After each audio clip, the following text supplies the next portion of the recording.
इष्ट परमात्मा दर्शन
स्वामी की 10 लक्षण महापर्व की उत्तम धर्म की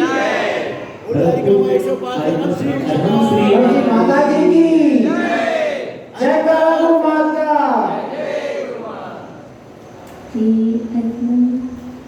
हे माँ जीवाणी तेरी जय हो, सैतान विजय हो। तेरे विशाल पद में श्रोता सूर्य का उदय हो, श्रोता ब्रह्म का उदय हो। प्रिय आत्मन, आजा परिवादी राजा पर्युषण महापर्विका पंचम दिवस पंचम गति को प्राप्त कराने वाला, 5 पापों से मुक्ति कराने वाला, परम पद में स्थापित कराने वाला यह पंचम पर्व उत्तम सत्ता हम सभी के जीवन में सत्य को उद्घटित करते हुए प्रस्तुत हुआ है। बहुत सुन रखा है और सुनने बैठे हैं। अभी किसी ने कहा असत्य भाषणम त्यागः सत्य, किसी ने कहा हितमित्य प्रियवर्णम सत्यम पर्याचेन भवन। शिवकोटि जी महाराज कहते हैं सताम साधूनां हित भाषणम सत्यम। सताम साधूनां हित भाषणम सत्यम।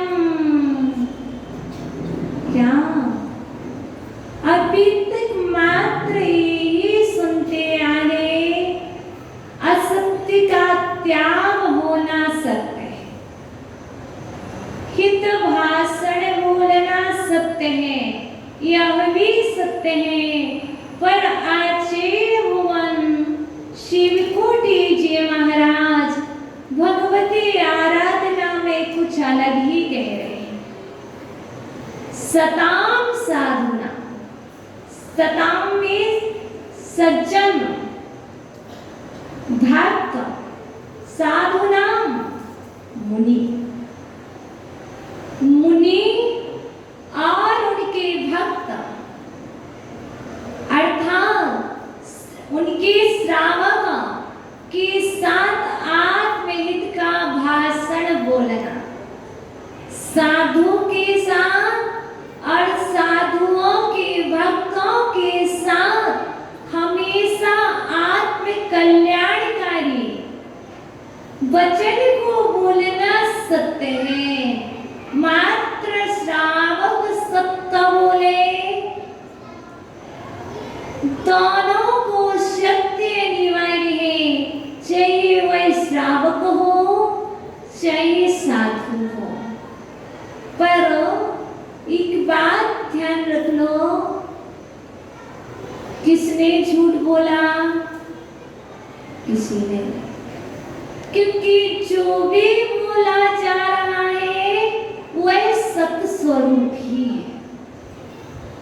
सत्य में मौजूदगी, अस्तित्व, विद्यमान, कुछ भी बोला जाए, कुछ भी कहा जाए, किसी न किसी अपेक्षा से वह सत्य ही है। जो असत्य है वो तो दिखाई नहीं देता, जो दिखाई देता है वही सत्य है। इसलिए आप कहते हो असत्य बोला। असत्य है क्या? बता दो, असत्य है क्या? माला हैं, धागा सत्य है, जो दिख रहा वो सत्य ही है। यदि किसी को पुरुष को बेटा कह दिया जाए, पुरुष को स्त्री कह दिया जाए और स्त्री को पुरुष भी कह दिया जाए, तब भी वह सत्य ही है, असत्य नहीं है। पहले सत्य को समझो, क्योंकि यदि स्त्री को पुरुष कहा जा रहा है तो आत्मा की अपेक्षा वह पुरुष ही है, और यदि पुरुष को स्त्री कहा जा रहा है तो मनुष्य में 3 वेद होते हैं। मनुष्य पर्याय में स्त्री वेद, पुरुष वेद, नपुंसक वेद। इस वेद की अपेक्षा आप स्त्री ही हो। स्वीकार है रचयिता, स्वीकार है, स्वीकार है। रचित कह रहा है कि हमारा उपवास नहीं है, सत्य है। स्वीकार है, नहीं स्वीकार है। उपमेष समीप में बासमीस रहना, आत्मा की समीप में रहना उपवास है। ये निश्चय से सत्य है। और व्यवहार में चारों प्रकार के आहार का त्याग करना भी उपवास है। तो यहाँ पर यदि कोई कह दे कि उपवास नहीं है तब भी सत्य है, और कोई कह दे कि इसका उपवास है तो ये भी सत्य है। उस सत्य को समझो, मात्र पुद्गल शब्दों को मत पकड़े रहो। सत्य हो सकते हैं कुछ भी, पर भाव उसका कुछ और होता है, इसलिए सत्य को नहीं समझते हैं तो विवाद खड़ा हो जाता है। आचार्य भगवान कह रहे हैं सत्ता आसान है, सत्ता बहुत आसान है। ये बात तो हम बहुत सुनते आए हैं कि सत्ता किसी को बुरा ना लग जाए, किसी को कष्ट ना हो जाए, किसी के प्राण ना चले जाए, ऐसे वचन बोलना सत्य है। पर आचार्य भगवान शिव कोटि जी महाराज कहते हैं सत्ता एक प्रकार का नहीं है।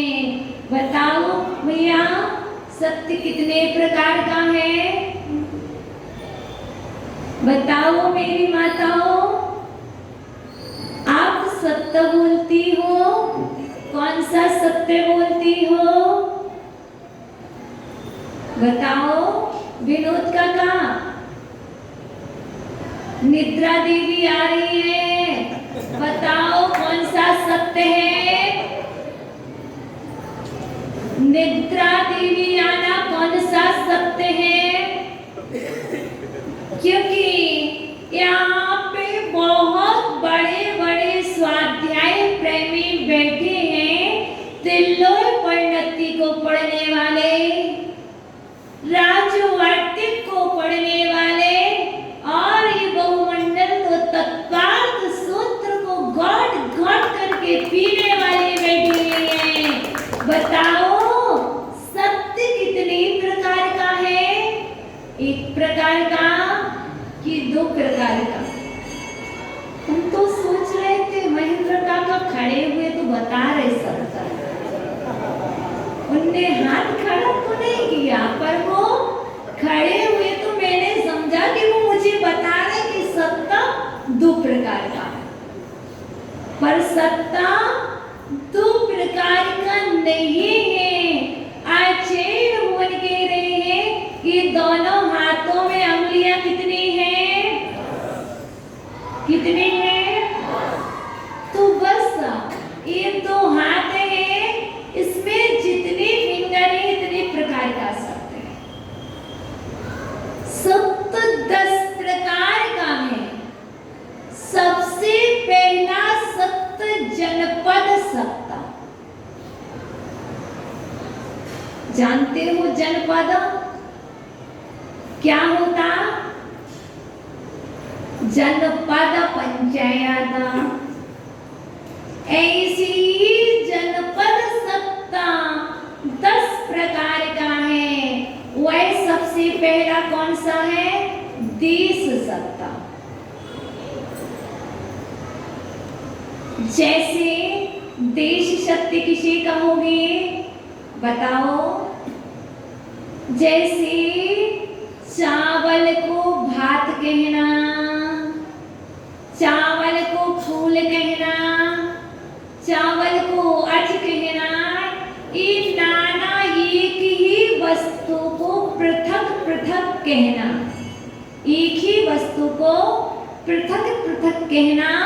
जैसे दाल को दाल कहना, दाल को वरण कहना और दाल को आमटी कहना।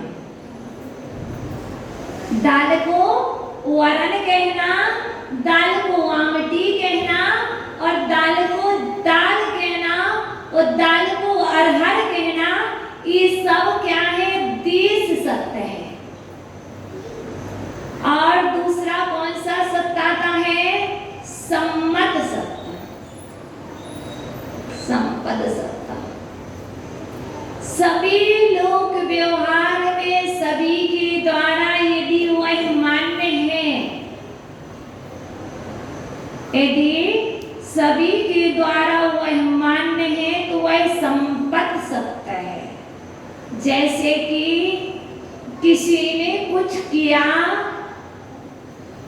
जैसे किसी ने कुछ किया पर सभी जगह मान्य नहीं हुआ, सत्य होने पर भी वो असत्य है। और यदि सभी जगह मान्य हो गया तो वह क्या हो गया? संपत सत्ता। जैसे हमने अभी आपको कहा था निद्रा देवी आ रही, क्या मान्य हो गया आपको? क्या हुआ? इसका अर्थ था निद्रा को देवी कहना। यह संपत सत्य है क्योंकि लोक में मान्य है। ऐसे ही राजा की रानी को देवी कहना, ये भी संपत सत्य है। आगे 2 सत्य जान लिए। जैसे एक वस्तु को पृथक पृथक कहना, कौन सा सत्य? देश सत्य। और जगत में मानना संपत सत्य होता है, एक ही वस्तु को दूसरे रूप कहना। तीसरा स्थापना सत्य। जैसे धातु की प्रतिमा को पारसनाथ कहना। ये क्या पारसनाथ है? पारसनाथ है किस अपेक्षा से? पारसनाथ तो सिद्धालय में है।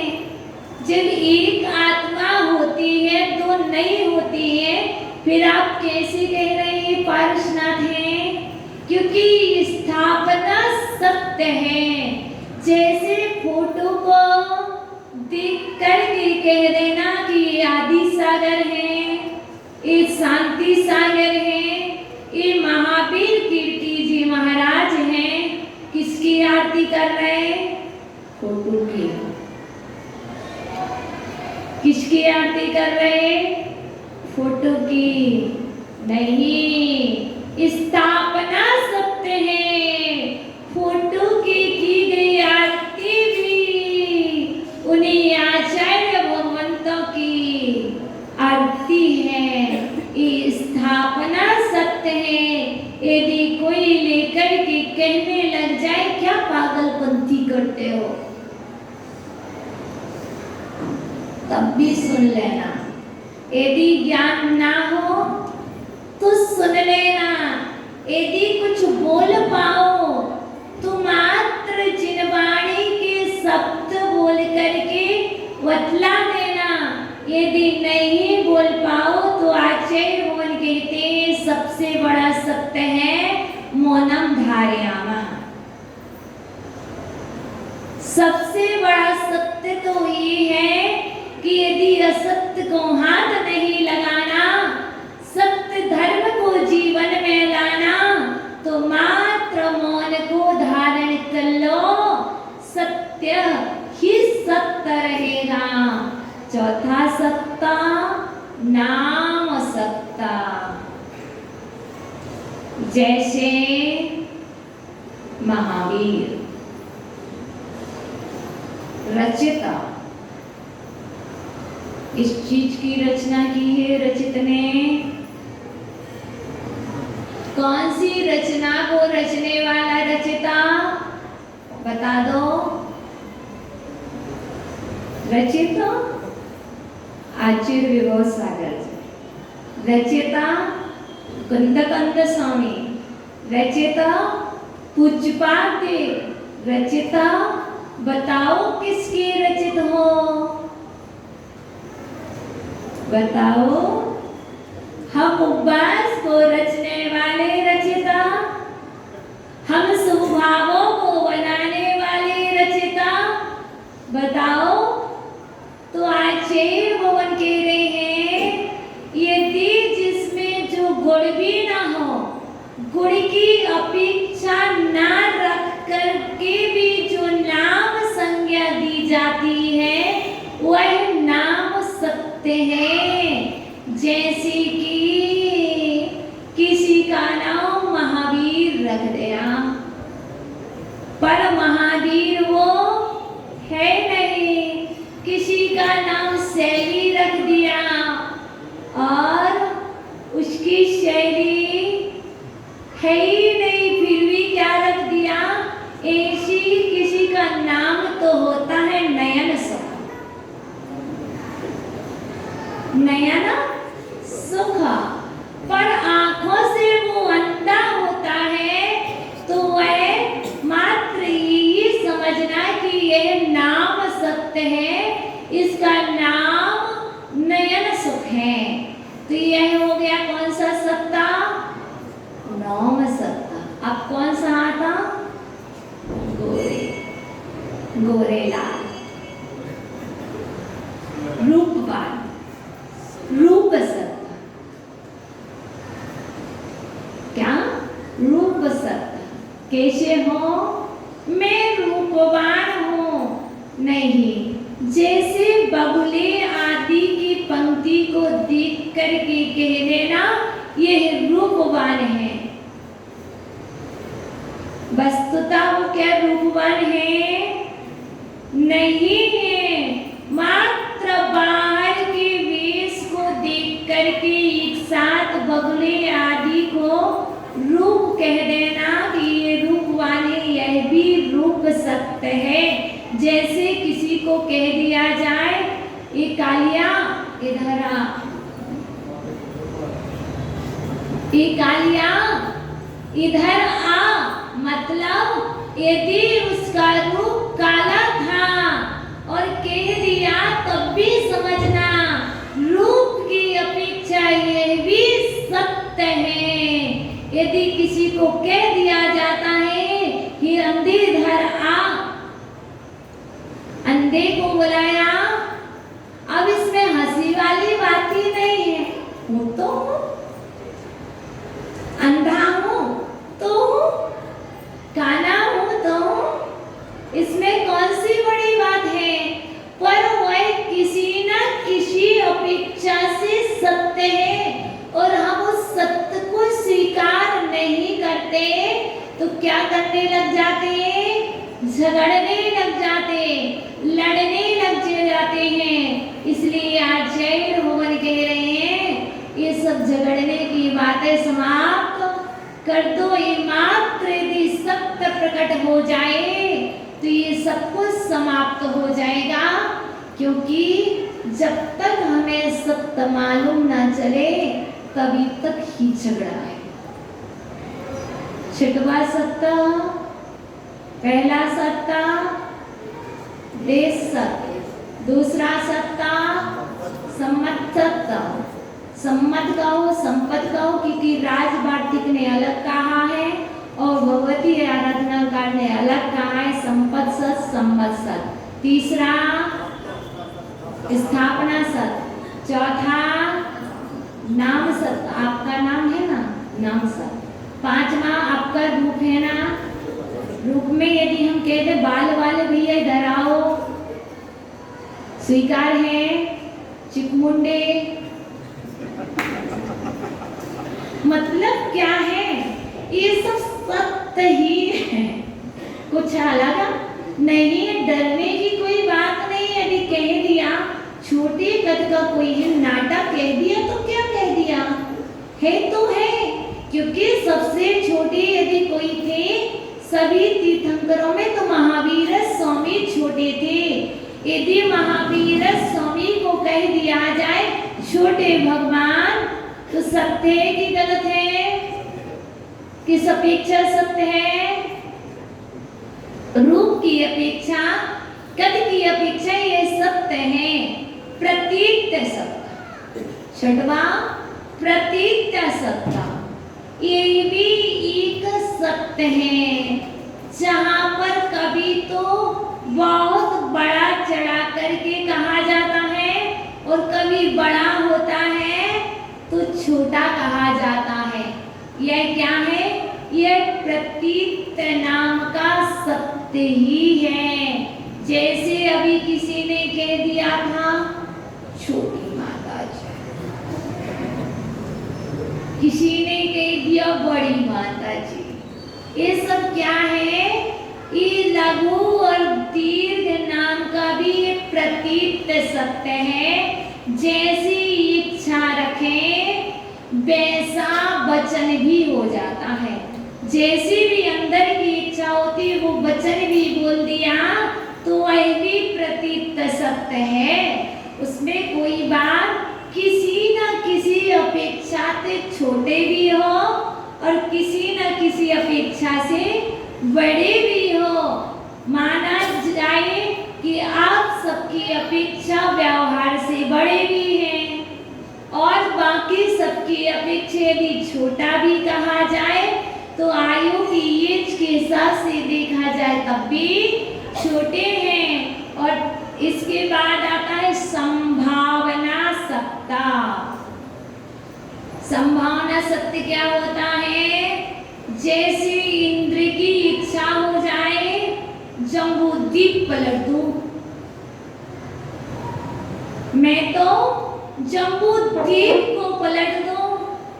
मुझे तो इतनी भूख लगी कि मैं सारे के सारे कुकर में बने हुए सारे के सारे चावल खा जाऊं। खा भी ना पाए क्योंकि 10 उपवास कर रहे, लेकिन अंदर में तो यदि मन में आ गया विचार आ गया कह दिया तो खाया नहीं है, उपवास है। यदि वचन से कह दिया मुझे तो इतनी भूख लग रही है कि आज जितने भी ये फल चढ़े हैं मैं वो सारे के सारे फल खा लूं, क्या है ये? खाए नहीं है, बोला ना, तो संभावना सत्य है। अर्थात ये प्रकट हो रहा है कि मुझे कि ऐसा भी कर सकते, पर वो कहने से दोष नहीं, ये भी सत्य है। तो किसी ना किसी तरीके से कुछ भी बोला जाए उसे सत्य समझो। और अंतिम सत्य आते हैं 2 8 हो गए ना, भाव सत्य और उपमा सत्य। जैसे भाव से अभी एक उदाहरण हम सुन रहे थे, मुनिराज बैठे थे, कसाई निकला, पूछा क्या यहाँ से गाय गई है? नहीं गई। क्या कह दिया? नहीं गई। ये कौन सा सत्य है? भाव सत्य है।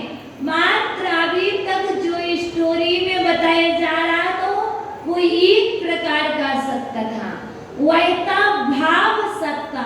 ऐसे ही यहाँ पर धर्म की रक्षा के लिए, प्राणियों की रक्षा के लिए, स्वयं की रक्षा के लिए, समाज की रक्षा के लिए, देश की रक्षा के लिए और विश्व की रक्षा के लिए जो अंदर में उचित अच्छे भाव होते हैं, उन भाव को ध्यान में रखते हुए रक्षा के परिणाम होते हुए जो बाहर में वचन बोले जाते हैं, वह वचन अब शब्द होने के बाद भी, वह वचन अशुभ होने के बाद भी सत्य ही होते हैं।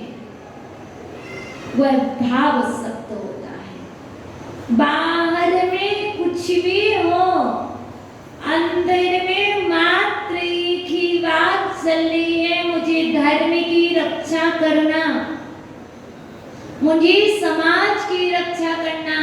कहा गया है यदि परिवार की रक्षा के लिए आपको प्राणों का बलिदान देना पड़े तो दे दोगे क्या? दे दोगे। और यदि समाज की रक्षा के लिए परिवार का बलिदान देना पड़े तो, और देश की रक्षा के लिए एक नगर का बलिदान देना पड़े, और विश्व की रक्षा के लिए हम सबको एक साथ मृत्यु के घाट जाना पड़े तब भी तैयार है। ये सब है भाव सत्य, क्योंकि अंदर में भावों से रक्षा के परिणाम है। यह भाव सत्य है। अब अंतिम सत्य है उपमा सत्य। जैसे पल्योपम सागरोपम, ये मात्र उपमा है, काउंटेगा नहीं है, अनंत गुण है। बताओ कौन कौन से? भगवान में अनंतानंत गुण है। उपमा सत्य। समुद्र में कितना जल है? उपमा के। ये उपमा सत्य है। इसलिए जैसे आपसे पूछा जाए आपके सिर पर बाल कितने हैं? बहुत है, काउंटिंग बताओ। अनंत बाल है, असंख्यात है। काउंटिंग नहीं होगी यदि तो फिर क्या कह दोगे? उपमा सत्य है। बहुत सारे, बहुत सारे तो कितने हैं? बहुत सारे। उपमा सत्य है क्योंकि ये तो महावीर ही है, नहीं है फिर भी उपमा दे करके कहा जा रहा है ये उपमा सत्य है। आचार्य भगवान कहते हैं सत्ता दो रूप है, एक तो अणुव्रत रूप है और एक महाव्रत रूप है। यहाँ पर बैठे हुए श्रावकों का सत्ता कुछ का अणुव्रत रूप है तो कुछ का महाव्रत रूप है और कुछ का मात्रा सत्य रूप ही है, क्योंकि सत्य की उत्पत्ति, सत्य का जन्म चौथे गुण स्थान से होता है। अवीरा तो सम्यक दृष्टि। पहला गुण स्थान कौन सा है? मिथ्यात्व, दूसरा सासारण, तीसरा मिश्र। इन तीनों गुण स्थानों में सत्य नहीं है। जब अपन सभी कहते हैं कि बच्चे भगवान की मूरत होते हैं, वो जो भी कहते हैं सत्य ही कहते हैं। और उन बच्चों का 8 वर्ष अंतर मुहूर्त के पहले वो सम्यक दृष्टि हो सकते क्या? नहीं हो सकते। इससे ये भी समझ के चलना 8 वर्ष से पहले के बच्चे जो भी कहें वो सत्ता नहीं है। इसलिए जब भी सत्ता उद्घटित होता है, सत्य का जन्म होता है, तो चौथी गुण स्थान से होता है। और यहाँ बैठी सभी भव्यात्माएं चौथी गुण स्थान वर्ती, और यहाँ पर बैठी प्रतिमाधारी पंचम गुण स्थान वर्ती। रचित भैया तुम्हारे पापा कौन से गुण स्थान वर्ती हैं? पांचवें गुण स्थान वर्ती हैं। आज जो आपका उपवास है वही पापा को गुण स्थान है। आज हमारा 5वां उपवास है रजता, है ना? 5वां उपवास है, तो पापा को कौन सा गुण स्थान है? 5वां। बताओ उस गुण स्थान का नाम क्या है अरुणा जी? देश विराट। यदि पूछा जाए पंकज वकील जी का कौन सा गुण स्थान है, तो क्या बोलोगे? देश विराट। एक देश सत्य। अब इस पंचम गुण स्थान का काल कितना है बता दो। मनुष्य पर्याय जब तक है तब तक आप इस पंचम गुण स्थान में रह सकते हो। यदि छठवें गुण स्थान की बात करें तो मात्र अंतर्मुहूर्त, 7वें गुण स्थान की बात करें तो मात्र अंतर्मुहूर्त, लेकिन इस 5वें गुण स्थान की बात करें तो यावत जीवन आप इस पंचम गुण स्थान में रह सकते हो।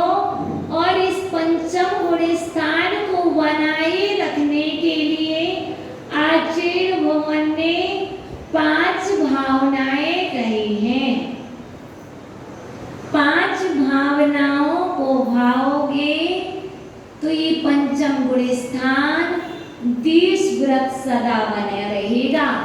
तत्वार सूत्र के 7वें अध्याय में उमा स्वामी जी महाराज ने 5वें सूत्र में 7वें अध्याय के 5वें सूत्र में सत्ता व्रत की 5 भावनाएं कही हैं।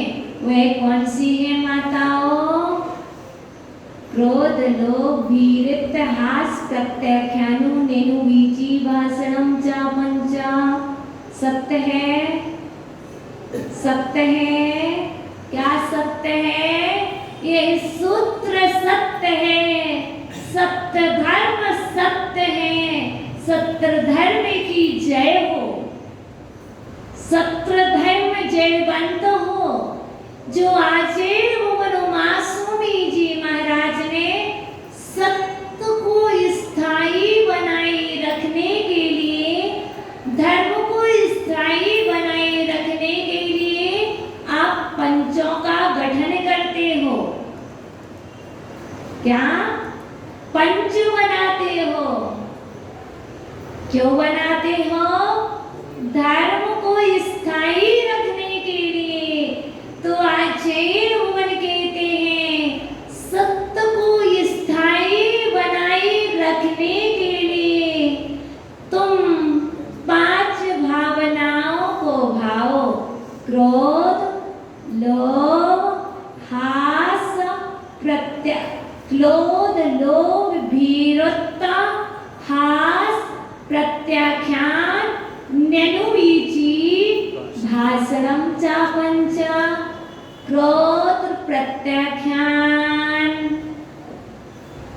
भैया क्रोध का प्रत्याख्यान रचित भैया आहार का प्रत्याख्यान करने आया है।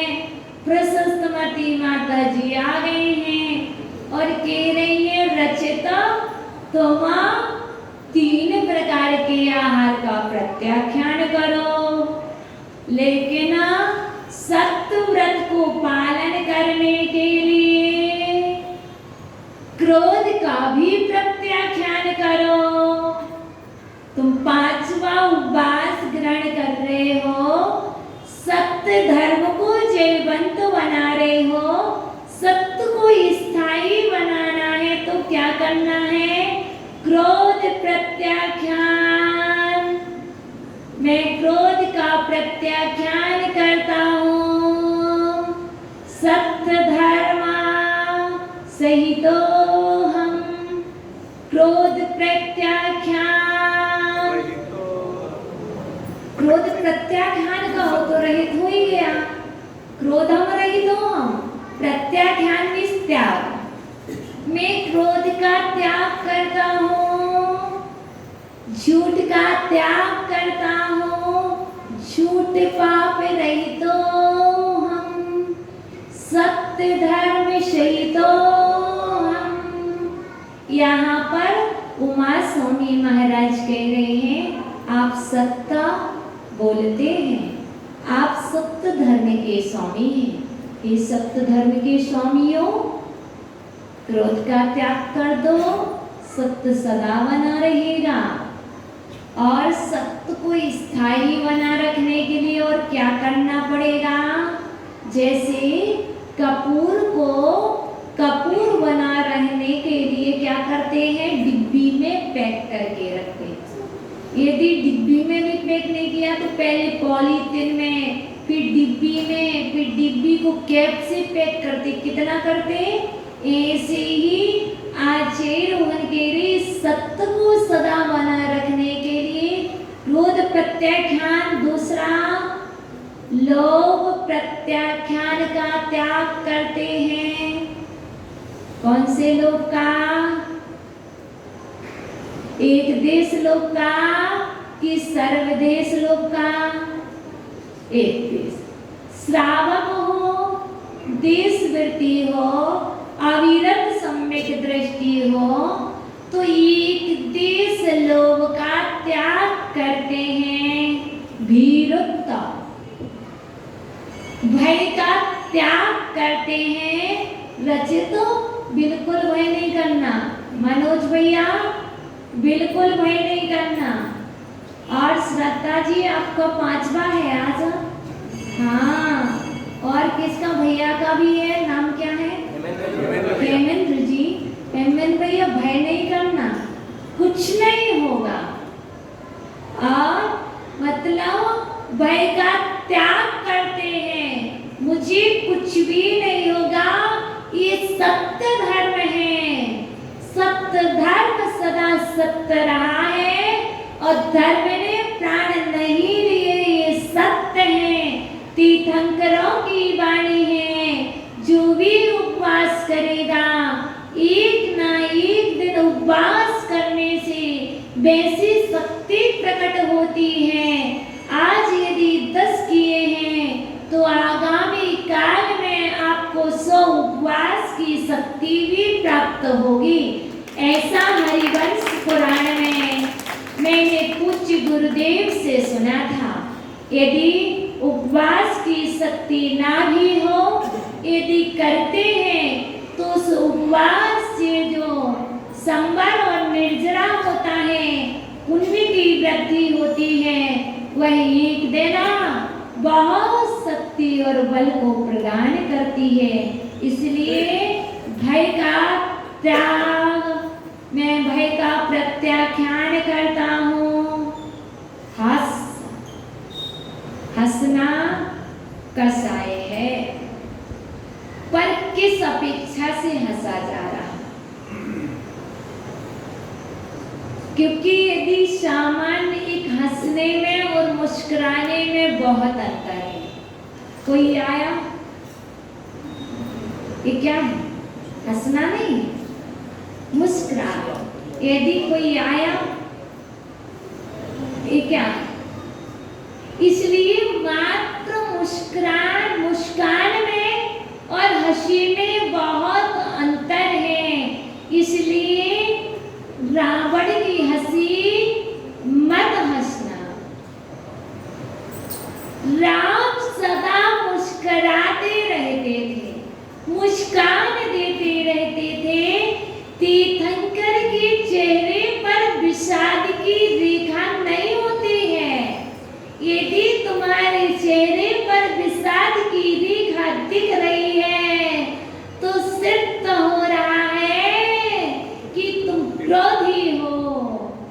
यदि तुम्हारे चेहरे पर मुस्कान दिख रही है तो सिद्ध हो रहा है कि तुम्हारे अंदर में कसाई नहीं है।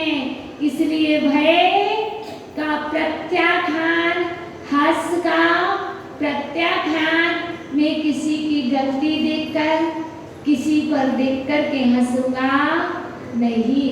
यह भी सत्य को स्थायी रखने के लिए है। अनुवीची भाषणम, अनुवीची संभाषण करेंगे जो उचित हो।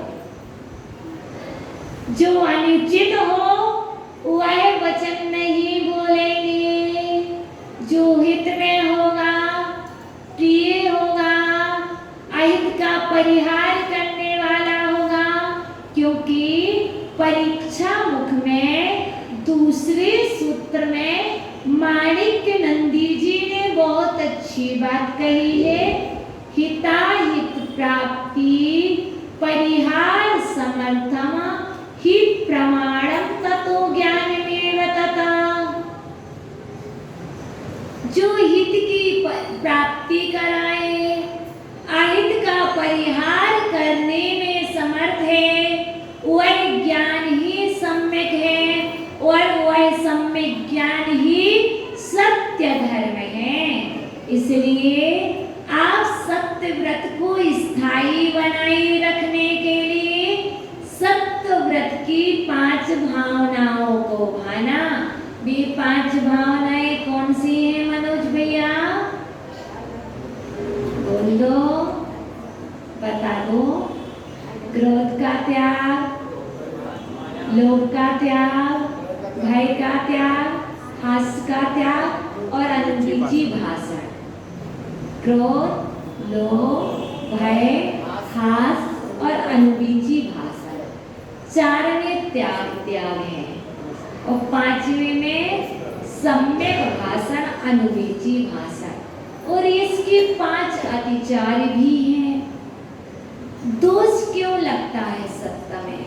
क्योंकि मिथ्या उपदेश, दोष आरोपण करने को क्या कहते हैं? मिथ्या उपदेश कहते हैं। किसी ने कुछ नहीं किया फिर भी क्या कर दिया? रचित, तुमने मेरी माला तोड़ दी। हेमंत भैया, तुमने बिना उसके बिना पूछे यहाँ आ गए, तुम्हें नहीं पता था, इत्यादि कुछ भी कह देना, दोषा आरोपण करना, इस सत्य व्रत का अतिचार है। ये अणुव्रत की बात चल रही है क्योंकि अणुव्रत में ये अतिचार होता है। इसलिए मिथ्या उपदेश नहीं देना, दोषारोपण नहीं करना, रहो व्याख्यान, रहस्य उद्घाटित कर देना। कोई कह गया हमसे कि अभी किसी को नहीं बताना और फिर भी हमने क्या किया? बता दिया। ऐसा सभी लोग करते ना। कहा कि ये वाली बात किसी को नहीं बताना। जब कह चुके कि नहीं बताना और बता दिया तो ये क्या हुआ? सत्य व्रत का दूसरा अतिचार हुआ। इसलिए कभी भी रहस्य उद्घाटन नहीं करना। पहला मिथ्या उपदेश, दूसरा रहो व्याख्यान, तीसरा पैशून्य।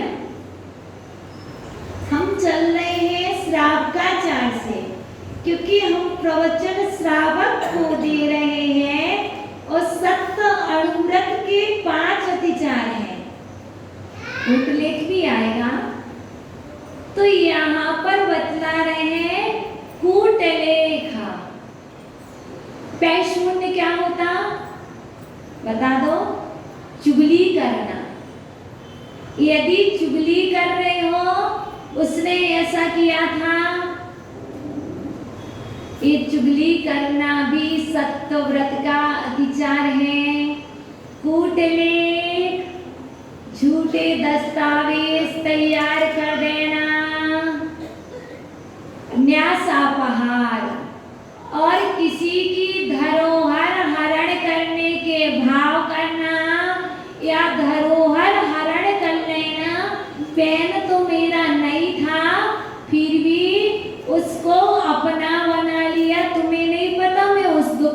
लाया था। मात्र बड़ी बड़ी चीजों की बात नहीं चल रही, छोटी छोटी में भी ये 5 अतिचार हो जाते हैं। और तत्वार्थ सूत्रकार का जहाँ पर हमने पैशून्य बोला वहाँ पर तत्वार्थ सूत्रकार उमा स्वामी जी महाराज साकार मंत्र ये 5 अणुव्रत को कहते हैं। इसलिए आप अपने सत्य व्रत को स्थायी बनाए रखने के लिए, सत्य धर्म को जयवंत बनाने के लिए और सत्य की पराकाष्ठा तक पहुंचने के लिए मात्र इतना ही ध्यान रखना, जो भी है वह सत्य ही है।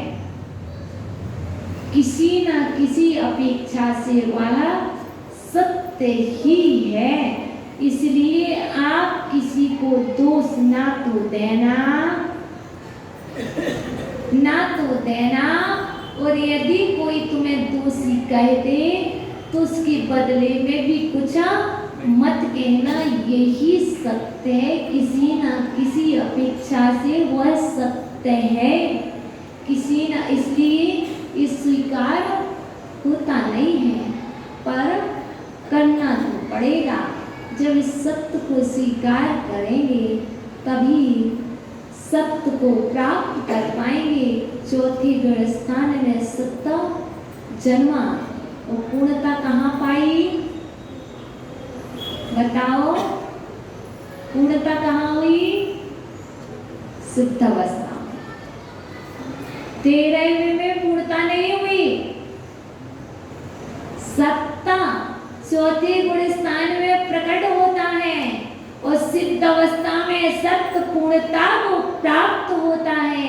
इसलिए उस पूर्णता को पाने के लिए मात्र स्वीकार करते जाओ और इस पंचम धर्म को अपने जीवन में लाओ। यही सत्य का स्वरूप है, यही सत्य धर्म है। सत्य धर्म जयवंत हो, सत्य धर्म जयवंत हो। हम सभी के जीवन में सत्य सत्यात्मा बने और सत्य को प्रकट करके एक दिन सिद्धात्मा बने। पूज्या माता जी को सुनेंगे। ओम नमः। पूज्य अहम श्री माता जी की